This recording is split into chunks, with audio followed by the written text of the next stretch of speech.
Hello, good morning guys. Kasabong sumisip na lang sa aking mga followers, sa aking viewers, sa aking subscriber dito sa aking channel, sa aking YouTube Kalyo Kasabong TV. Nandito naman ko sa umaga na ito ngayon, magbigay konting tips sa pulpuriba sa inyong mga baguhan pa lang. Ito na siya yung logo na yung tinawag ko sweater bullet. Process ko ito sa sweater at sa kadum yung bullet, tawagin pakiki. Ito na siya. Alam nyo ba, nasa pagpapalahi-lahi ko ng manok, ibahagi ko to sa inyong mga baguhan pa lang. Ito siya, super bait magkapatid. Marami to sila bulit, kulay pula. Ito na nanalo na nga bago naglugon. Pero hindi nanunuka sa tao, hindi lumalaban sa akin. Pero may nag-isa ito nga kapatid na babae na grabe kasalbay ng anak. Pagpatong ng edad na 3 months, mailab na yan. 4 months, mailab-ilab. Pero pagdating ng 5 months, 6 months, 7 months, sobra kasalbahin na. Pagbigyan mo ng pagkain, salubungin kag palok, pag abot mong ganun, papaluin, matatapon pa minsan ang binibigay kong pagkain. Kaya napilitan ko siyang alisin kasi ayaw ko yun na sa kainahin na magbigay ganun mga matatapang sa tao, lumalaban sa tao na mamalo. Dadami yan. Ito ipakita ko sa inyo. Kasampul puriba ko sa inyo para sa inyo mabaguhan ang kapatid nito na nag-produce ng mga anak na magiging salbahe. Ito na siya.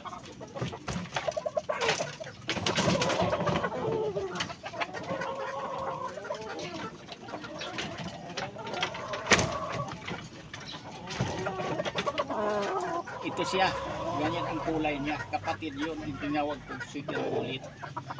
Yan. Ito ang nag-anak ngayon ng mga kulay pula, kahit anong ianak na kulay nito. Pag mag-edad ng umpisa ng patong ng 7 months, 6 months, namamalo na sa akin.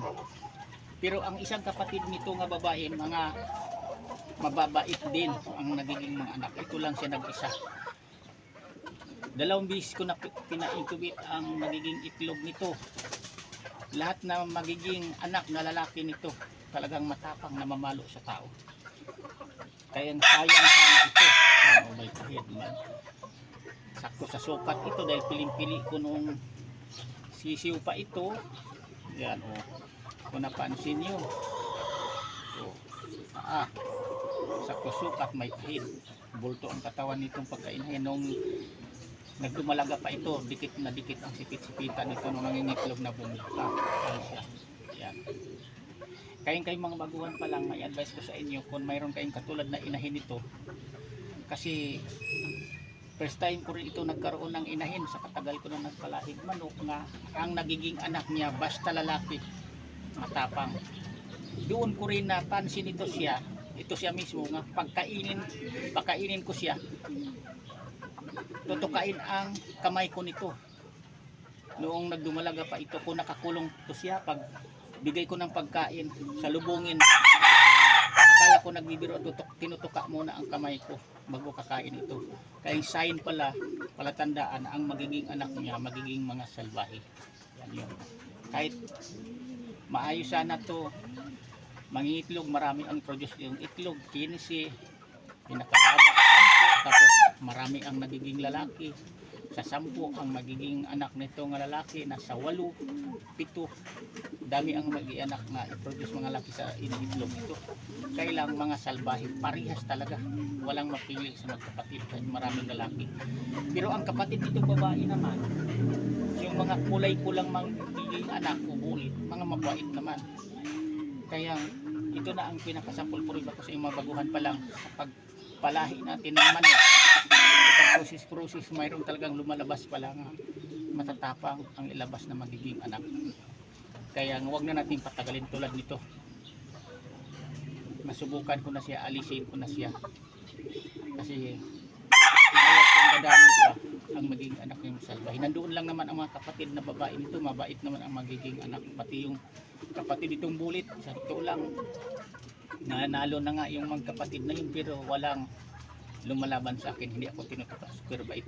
Kasi lagi natin tandaan, sinasabi ko sa inyo, ang manok na sobrang kasalbahis madalas matalo pag ilaban natin. Gira lang ang manalo niyan, tsamba lang. Kasi ang focus naman sa atin lang, sa tao lang. Nasubukan ko na yan, Pag ibitaw mo sa atin harap, sa atin lilingon ang manok natin harap sa kalaban, maunahan lang yun. O kaya gigiri-giri sa kalaban dahil ang focus niya nakatingin-tingin lang sa mga tao. Yan, totoo yan. Pag sobra, salbahin ang manok. Di bali ang manok, ulitin ko sa inyo, kung paghawak natin, nanuka, kung kukunin natin dyan sa flying pins na yan, pag nahawakan na natin, okay na. Hindi na nangangaway at hindi na nanunuka.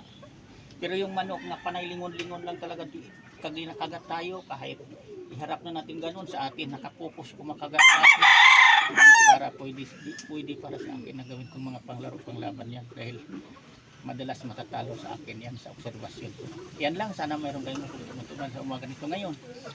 Hanggang dito muna ako, bukas ulit naman, ibang topic naman ipapaliwanag ko sa inyo. Ulitin ko sa inyo, maraming salamat sa inyong lahat sa nag-support sa aking mga subscribers, sa aking mga viewers, sa aking mga followers dito sa aking channel, sa aking YouTube Kalyaw Kasabong TV, sa pag-content ko tungkol sa pinagdaanan ko, karanasan ko sa pag-alaga ko ng manok, na minamanok ko rin palagi ang linyada nga mababait, lamang sa panalo kaysa talo. Yan lang dito.